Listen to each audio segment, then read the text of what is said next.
Hello my dear students, so today's topic of discussion is acid base and salt. आज मैं आपको class 10 का एक बहुत इंपॉर्टेंट वीडियो आज मैं बना रहा हूँ, जिसमें मैं आपको पीएच के बारे में और यूनिवर्सल इंडिकेटर के बारे में डिटेल्स में बताऊंगा।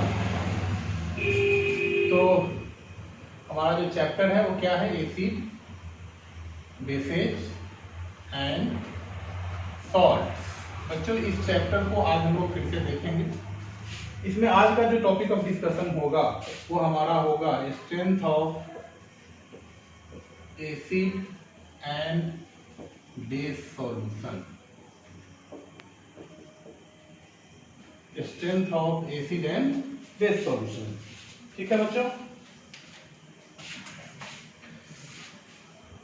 बच्चों, एसिड और बेस क्या होता है, इसको मैंने आपको पिछले वीडियो में बहुत डिटेल्स में बताया था। मैंने आपको कुछ कॉन्सेप्ट पढ़ाए थे, Arrhenius concept, Bronsted and Lowry concept. इन दोनों ने कैसे एसिड को डिफाइन किया था। एसिड क्या होता है, वह सब्सटेंस जो H+ आयन देता हो। एक्वस मीडियम में अगर H+ आयन देता हो तो उसको हम लोग आर्हेनियस एसिड कहते थे, और अगर एक्वस मीडियम में OH- आयन कोई सब्सटेंस देता हो तो उसे हम लोग आर्हेनियस बेस कहते थे। ब्राउनस्टेड एंड लॉरी ने क्या कहा कि मीडियम कोई भी हो, अगर वो H+ आयन दे रहा है तो वह एसिड है, और अगर वो OH- आयन दे रहा है तो वो बेस है। तो एसिड और बेस कहीं ना कहीं H और OH- के कंसंट्रेशन से रिलेटेड है। दोनों सॉल्यूशन में, एसिड हो या बेस हो, दोनों में H+ आयन होता है, OH- आयन होता है। जिसमें अगर मान लो किसी सॉल्यूशन में H+ डोमिनेंट होगा, H+ का कंसंट्रेशन ज्यादा होगा, तो ऐसे सॉल्यूशन को एसिडिक सॉल्यूशन कहेंगे। बच्चों, एसिड में क्या होता है, H+ is greater than OH-, H+ dominant होगा, amount of H+ ion is more than OH- ion, वैसे सॉल्यूशन को हम लोग कहेंगे एसिडिक सॉल्यूशन। वो एसिडिक मीडियम का सॉल्यूशन हो गया। बेस में क्या होगा, OH- is greater than H+। बच्चों ये सब ध्यान समझो इसको। एसिडिक और बेसिक दोनों सॉल्यूशन में H+ और OH- आयन होते हैं। जिसमें H+ ज्यादा होगा वो सॉल्यूशन एसिड होगा, जिसमें OH- आयन ज्यादा होगा वो सॉल्यूशन हमारा बेस होगा, वो बेसिक सॉल्यूशन होगा। और जिसमें दोनों का अमाउंट अगर इक्वल होगा, H+ is equal to OH-, H+ is equal to OH-, तो वह सॉल्यूशन हमारा न्यूट्रल होगा। ये न्यूट्रल पॉइंट को बताता है। दो solution in which the concentration of H+ and OH- ions are equal, such solution is called neutral solution। Clear. तो ये एसिड बेस और न्यूट्रल सॉल्यूशन के बारे में मैंने आपको पिछले वीडियो में भी बहुत अच्छे से बताया था। यहाँ हमारा टॉपिक है strength of acid and base solution. बच्चों, इसको समझने के लिए आपको पीएच स्केल समझना पड़ेगा। बच्चों, एक साइंटिस्ट थे जिनका नाम था Sorensen. In 1909 Sorensen make a scale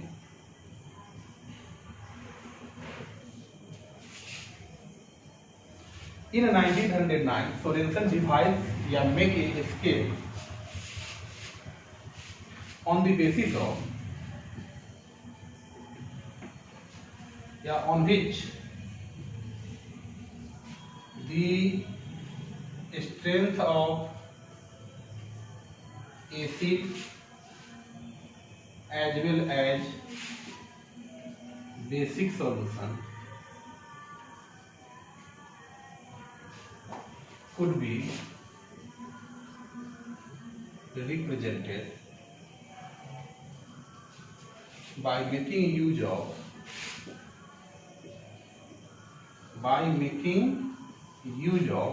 hydrogen ion concentration. Hydrogen ion, बच्चों इसको हम ऐसे लिखेंगे, इसको पढ़ेंगे hydrogen ion concentration. Hydrogen ion concentration. बच्चों, सोरेनसन ने क्या किया, इन्होंने एक स्केल बनाया। इस स्केल को उन्होंने क्या नाम दिया, पीएच स्केल। उस पीएच स्केल से की मदद से आप एसिड और बेस सॉल्यूशन के स्ट्रेंथ को आप आसानी से प्रेडिक्ट करोगे। अगर आपको किसी सॉल्यूशन का पीएच पता हो जाए तो आप बता सकते हो कि ये सॉल्यूशन जो होगा वो स्ट्रॉन्ग एसिड होगा या स्ट्रॉन्ग बेस होगा, या वीक एसिड होगा या वीक बेस होगा। ठीक है। तो वह जो पीएच स्केल बना उसमें यूज किसका किया गया, हाइड्रोजन आयन कंसंट्रेशन का यूज किया गया। ठीक है। हाइड्रोजन आयन का अगर आपको कंसंट्रेशन पता है तो आप पीएच की मदद से आसानी से एसिड और बेसिक सॉल्यूशन के स्ट्रेंथ को बता सकते हो कि कौन सा सॉल्यूशन ज्यादा एसिडिक होगा, कौन सा सॉल्यूशन कम एसिडिक होगा, कौन सा सॉल्यूशन ज्यादा बेसिक होगा, कौन सा सॉल्यूशन कम बेसिक होगा। ठीक है, तो हमारा पीएच एक्चुअली है क्या बच्चों, सोरेनसन ने पीएच स्केल का खोज किया। ठीक है, पीएच एक्चुअली क्या है, pH of A solution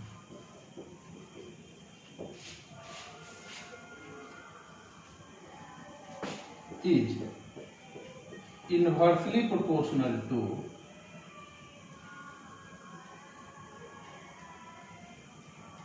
pH of a substance. pH of a substance is inversely proportional to hydrogen ion concentration. बच्चों पीएच यही होता है, पीएच जो होता है ना हाइड्रोजन आयन के कंसंट्रेशन का इन्वर्सली प्रोपोर्शनल होता है। क्या मैं इसको ऐसे लिख सकता हूँ, pH is inversely proportional to hydrogen ion concentration. बच्चों इसका इन्वर्सली प्रोपोर्शनल का क्या मतलब हुआ, क्या मतलब इन्वर्सली प्रोपोर्शनल का, अगर हाइड्रोजन आयन का कंसंट्रेशन ज्यादा होगा तो पीएच का वैल्यू क्या होगा, कम होगा, और अगर हाइड्रोजन आयन का कंसंट्रेशन कम होगा तो पीएच का वैल्यू क्या होगा, ज्यादा होगा। ठीक है, तो ये पीएच का डेफिनेशन है, pH of a substance is inversely proportional to hydrogen ion concentration. आप इसको ध्यान में रखो। अभी मैं पीएच का फॉर्मूला आपको नहीं बता रहा हूँ, क्लास 10th में आपको जितना जानना है उतनी जानकारी मैं दे रहा हूँ, और आपके लिए काफी है जानकारी। ठीक है, तो चलो हम देखते हैं पीएच स्केल क्या है।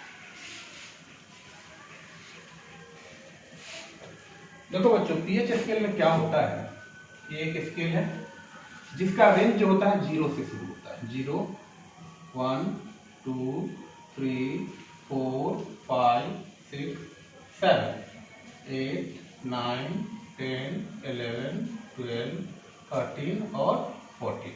इसका रेंज बच्चों 0 से लेकर 14 के बीच में होता है। ठीक है, 0 से लेकर 7 तक अगर पीएच है तो यह हमारा हो गया एसिडिक मीडियम, ये एसिडिक मीडियम को रिप्रेजेंट करता है। और 7 से आगे 7 से लेकर 8 से लेकर 14 तक जो है ये बेसिक मीडियम को रिप्रेजेंट करता है। बच्चों समझ रहे हो, जिस सॉल्यूशन का पीएच 7 से अगर कम हो तो सॉल्यूशन हमारा एसिडिक होगा, जिस सॉल्यूशन का पीएच 7 से ज्यादा हो तो सॉल्यूशन हमारा बेसिक हो। लेकिन ये 7 क्या हो, अगर पीएच 7 हो तो ऐसे सॉल्यूशन को हम लोग कहते हैं न्यूट्रल सॉल्यूशन। ये बच्चों ध्यान में आपको रखना है। ठीक है, 0 से लेकर 3.5 तक, 0 से लेकर बच्चों 3.5 तक अगर पीएच का वैल्यू है तो वो हमारा स्ट्रॉन्ग एसिड होता है। स्ट्रॉन्ग एसिड का रेंज कहां से कहां तक है, 0 से लेकर 3.5 तक। और 3.5 से अगर ज्यादा होता है तो बच्चों ये हमारा वीक एसिड का रेंज है, ये आपको ध्यान में रखना है। सिमिलरली अगर आप 8 से लेकर 11 तक जाते हैं बच्चों तो ये हमारा जो है ये वीक बेस है, लेकिन आगे जो 12 13 14 ये सब स्ट्रॉन्ग बेस को रिप्रेजेंट करता है। बच्चों अगर आपको पीएच किसी सॉल्यूशन का आप किसी तरह निकाल लेते हो, पता कर लेते हो, तो आप आसानी से बता सकते हो कि वो सॉल्यूशन स्ट्रॉन्ग एसिड का होगा, वीक एसिड का होगा, वीक बेस का होगा या स्ट्रॉन्ग बेस का होगा। ठीक है, अच्छा एक चीज आपको ध्यान देना है कि पीएच जो है ये हाइड्रोजन आयन कंसंट्रेशन का इनवर्सली प्रोपोर्शनल होता है। अगर पीएच का वैल्यू ज्यादा होगा, देखो बच्चों यहाँ देखो 7 से लेकर 0, ये पीएच यहाँ से डिक्रीज कर रहा है, इधर अगर आप बढ़ोगे इस डायरेक्शन में तो हाइड्रोजन आयन का कंसंट्रेशन घटेगा, हाइड्रोजन आयन कंसंट्रेशन इज डिक्रीजेड।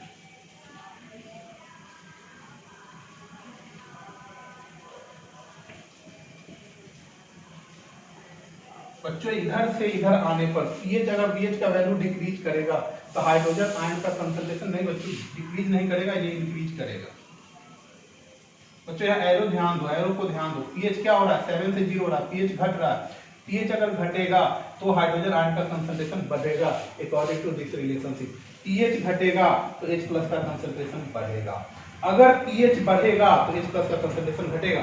देखो यहाँ से 8 से लेकर 14 पीएच हमारा क्या हो रहा है, यहाँ से इधर जाने पे पीएच बढ़ रहा है तो H+ का कंसंट्रेशन घटेगा, H+ कंसंट्रेशन इज डिक्रीजेड। बच्चों ये आपको ध्यान में रखना है, इस डाटा को अच्छे से समझो।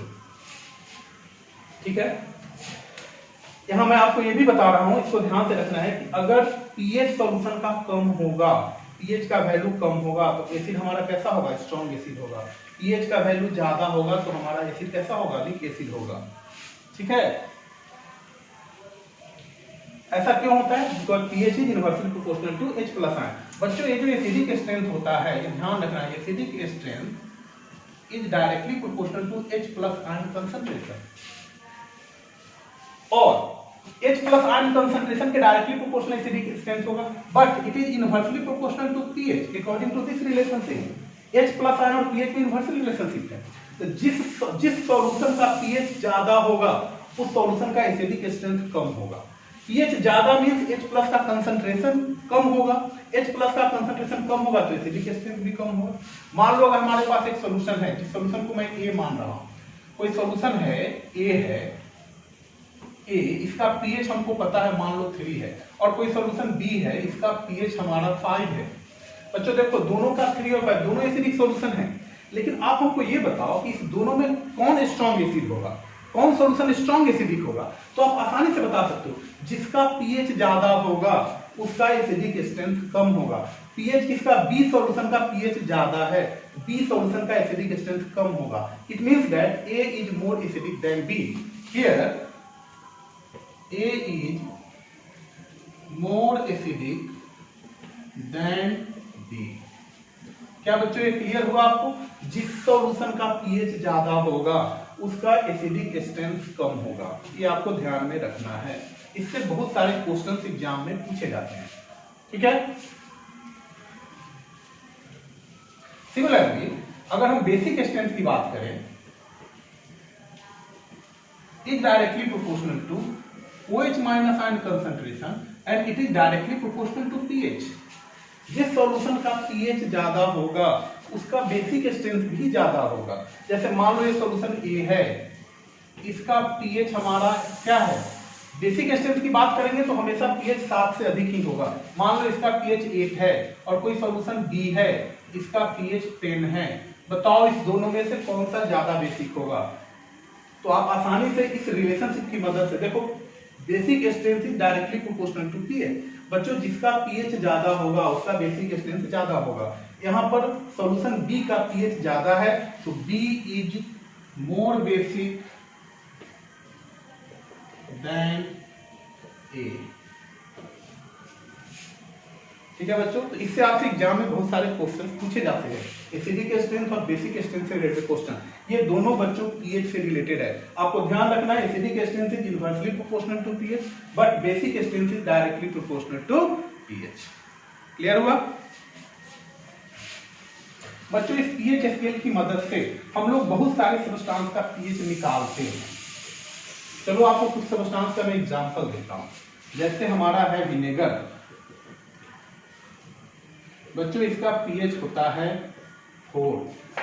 एसिटिक एसिड का नाम सुने होंगे, pH इज 4। कॉफी, बच्चों इसका pH होता है 5। टोमेटो जूस, क्या होता है इसका pH बच्चों, 4.5। देखो बच्चों ये सारे pH जो है ना 7 से लेस देन 7 है, तो ये सारे एसिडिक है। आपका विनेगर तो जानते हैं एसिडिक एसिड एसिड ही है। कॉफी एक्चुअली आप कॉफी को जब खाओगे तो कड़वा, उसका टेस्ट कड़वा होता है। जब मैंने आपको एसिड और बेस का जब काफी ओल्ड डेफिनेशन पढ़ाया था तो उसमें मैंने बताया था acids are sour in taste. जो खट्टा होता है वो एसिड होता है और जो कड़वा होता है वो बेस होता है।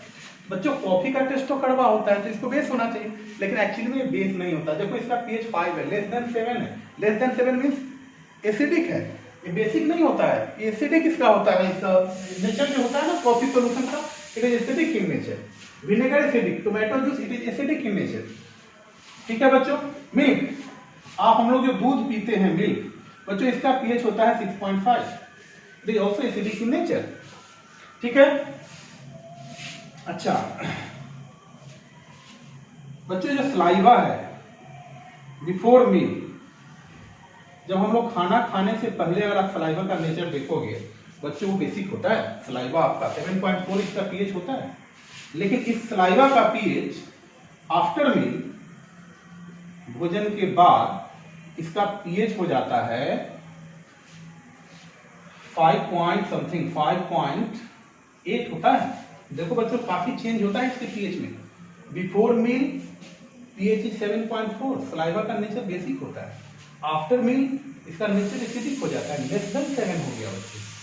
इसीलिए कहा जाता है कि खाना जब भी आप खाना खा लें तो आपके इस माउथ के अंदर का जो नेचर होता है ना सॉल्यूशन का, वो एसिडिक नेचर का होता है।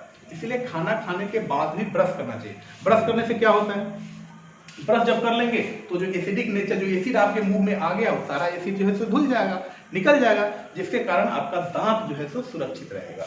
ठीक है, इसको मैं आगे जब यूज ऑफ पीएच में पढ़ाऊंगा वहां मैं आपको डिटेल्स में बताऊंगा tooth decay due to change in pH.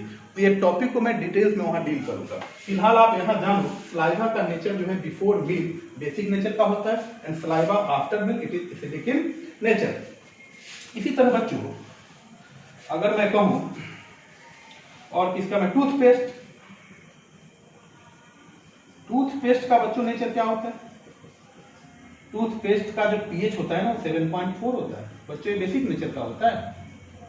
क्योंकि आपके माउथ में आपके मुंह के अंदर जो सलाइवा है ये तो आपके माउथ को एसिडिक नेचर का बना देता है। तो टूथपेस्ट जो होता है वो बेसिक नेचर का होता है, एसिड को न्यूट्रलाइज कर देगा, खत्म कर देता है। इसीलिए इसका पीएच जो है 7.4 है, ये बेसिक नेचर का होता है। अच्छा बच्चों आपका ब्लड का पीएच क्या होता है, ब्लड जानते हो बच्चों, ब्लड का पीएच क्या होता है। टूथपेस्ट का पीएच बच्चों 8 होता है, 7.4 नहीं 8। ब्लड का पीएच 7.4 होता है बच्चों, ये भी आपका बेसिक नेचर का होता है, ये आपको ध्यान रखना है। अच्छा बच्चों जब कोई इंजेक्शन हम लेते हैं तो इंजेक्शन का भी पीएच इस ब्लड के पीएच के इक्वल होना चाहिए, तभी इंजेक्शन आपका सही से काम करेगा, नहीं तो आपके सेल को डैमेज कर देगा। इसे आपको ध्यान रखना है। पीएच आपके बॉडी में हर एक चीज का पीएच जो है ना बैलेंस होना चाहिए। अगर पीएच में डिस्टर्बेंस होगा तो आपके शरीर में बहुत सारी बीमारियां होगी। जैसे ब्लड का पीएच क्या होता है 7.4, अगर इसके पीएच में चेंजिंग आता है मीन्स आपके शरीर के सिस्टम का इक्विलिब्रियम डिस्टर्ब हो रहा है, जिसके कारण आपको बहुत सारी बीमारियां हो सकती है। तो बच्चों ये पीएच किसी सब्सटेंस, बहुत सारे सब्सटेंस का मैंने आपको बताया। ये पीएच कैसे निकाला गया है, with the help of this scale. इस स्केल की मदद से हमने बहुत सारे सब्सटेंस का पीएच हम निकाल सकते हैं, जिसमें कुछ एग्जाम्पल मैंने आपके सामने रखा है। जैसे विनेगर, देखो बच्चों इसका पीएच जो है 4 है, it is acidic in nature, but blood it's pH is 7.4, it is basic in nature.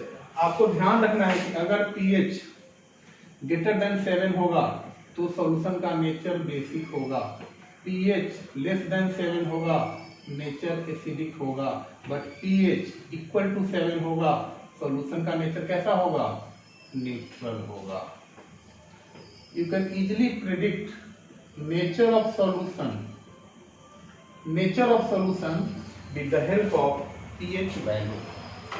ठीक है बच्चों, तो पीएच में आपको इतनी सारी बातें ध्यान में रखनी है।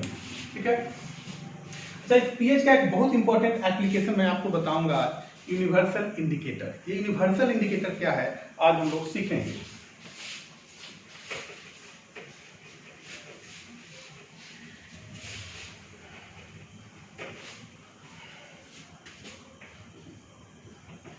यूनिवर्सल इंडिकेटर, बच्चों हम थोड़ा अपने मार्कर को ही खिला लेते हैं। अरे मार्कर का जो कलर है ये फेल हो रहा है।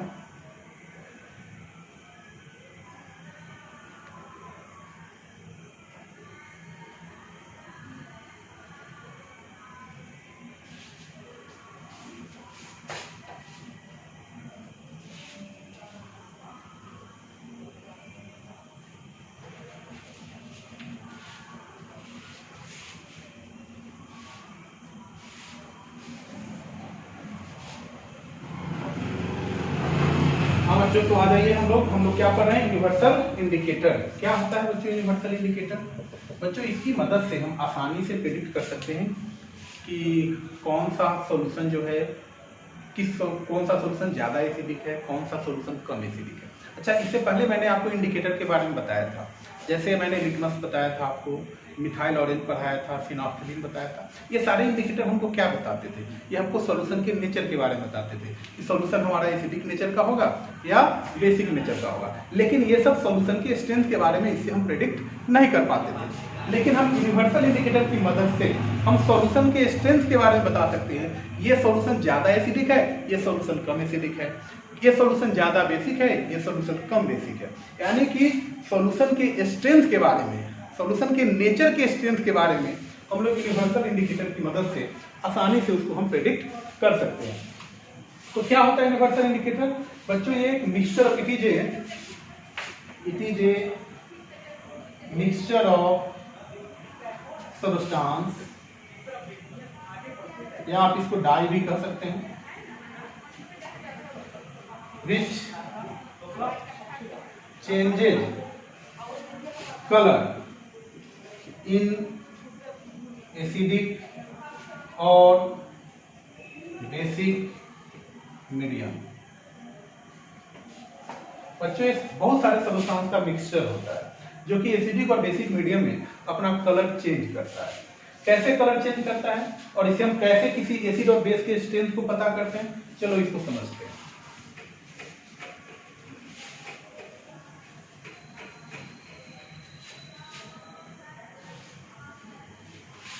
बच्चों पीएच का रेंज हम जानते हैं 1 2 3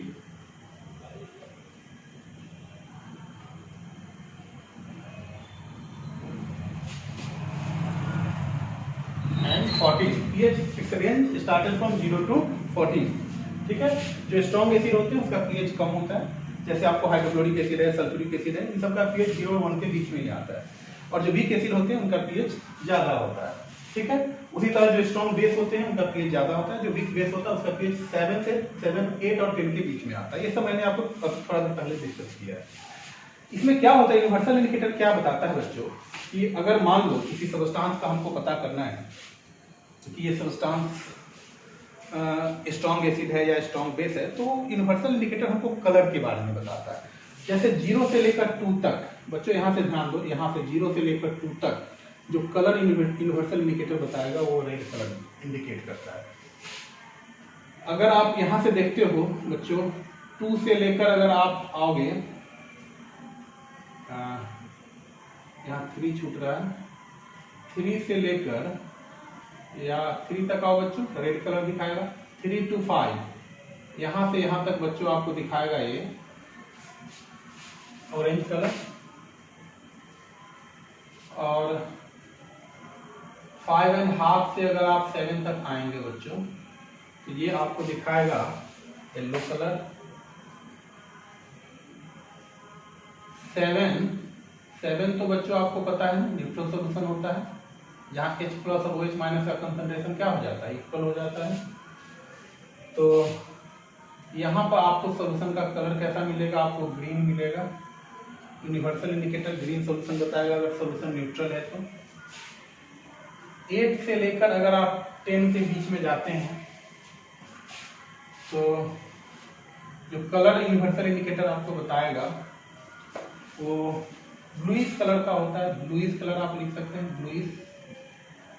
10 to 12, बच्चों 10 से लेकर 12 के बीच में जाएंगे तो आपको जो कलर आएगा वो आपको वायलेट आएगा।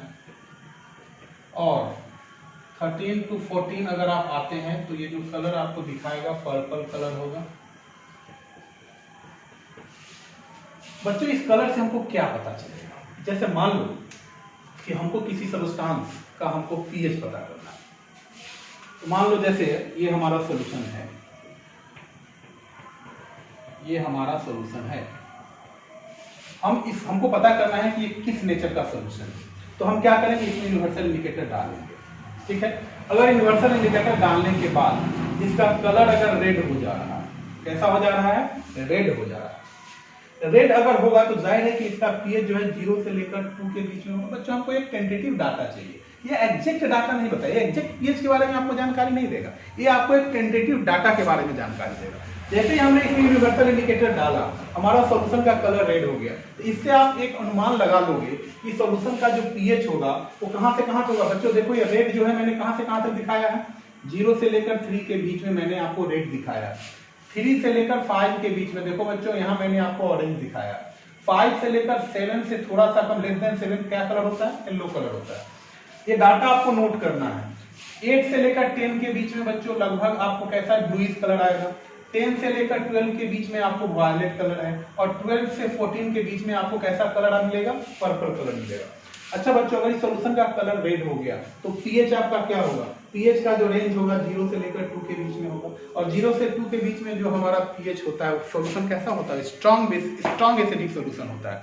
यानी वह जो ये जो सॉल्यूशन है इसका नेचर जो होगा वो स्ट्रॉन्ग एसिडिक होगा। ठीक है, जैसे मान लो कि एसिटिक एसिड है, एसिटिक एसिड आप जानते हो it is a weak acid. ठीक है, अगर इसके सॉल्यूशन में अगर आप यूनिवर्सल इंडिकेटर डालोगे तो इसका पीएच आपको कहाँ आएगा, वीक एसिड का पीएच क्या आएगा, 4 से लेकर 7 लेस देन 7, 4, 5, 6, 6.5 के आसपास इसका पीएच आपको आएगा।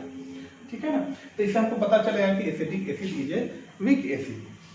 अब जैसे टूथपेस्ट है, टूथपेस्ट में अगर आप यूनिवर्सल इंडिकेटर का 1 या 2 ड्रॉप डालोगे, ठीक है ना, तो वो आपको कैसा कलर दिखाएगा, वो तो आपको ब्लूइश वायलेट कलर आपको दिखाएगा। इससे पता चलेगा कि टूथपेस्ट जो है हमारा एक वीक बेसिक सॉल्यूशन है, वीक बेस की तरह वो बिहेव करेगा। देखो बच्चों, जिसका पीएच 8, 9, 10, 11 होगा ना, ये सब वीक बेस की तरह बिहेव करता है। लेकिन अगर आप NaOH में अगर आप यूनिवर्सल इंडिकेटर डालोगे तो आपको कलर पर्पल मिलेगा। पर्पल कलर मीन्स इसका पीएच का वैल्यू बहुत ज्यादा है। जिस सॉल्यूशन का पीएच का वैल्यू ज्यादा होता है उसका बेसिक स्ट्रेंथ भी ज्यादा होता है। बेसिक स्ट्रेंथ, मैं एसिडिक स्ट्रेंथ नहीं कर रहा हूँ बच्चों, जिसका पीएच ज्यादा होगा उसका बेसिक स्ट्रेंथ ज्यादा होगा। Therefore NaOH is a strong base. बच्चों एग्जाम में ऐसे ही क्वेश्चन पूछता आता है, कलर से रिलेटेड आपसे क्वेश्चन पूछा जाएगा। कैसे क्वेश्चन पूछेगा, कोई सॉल्यूशन आपको दे देगा, मान लो ये हमको अननोन सॉल्यूशन दिया हुआ है और बोला कि इसमें यूनिवर्सल इंडिकेटर हमने डाला तो इस सॉल्यूशन का कलर आया हमको ग्रीन। कैसा कलर आया, ग्रीन।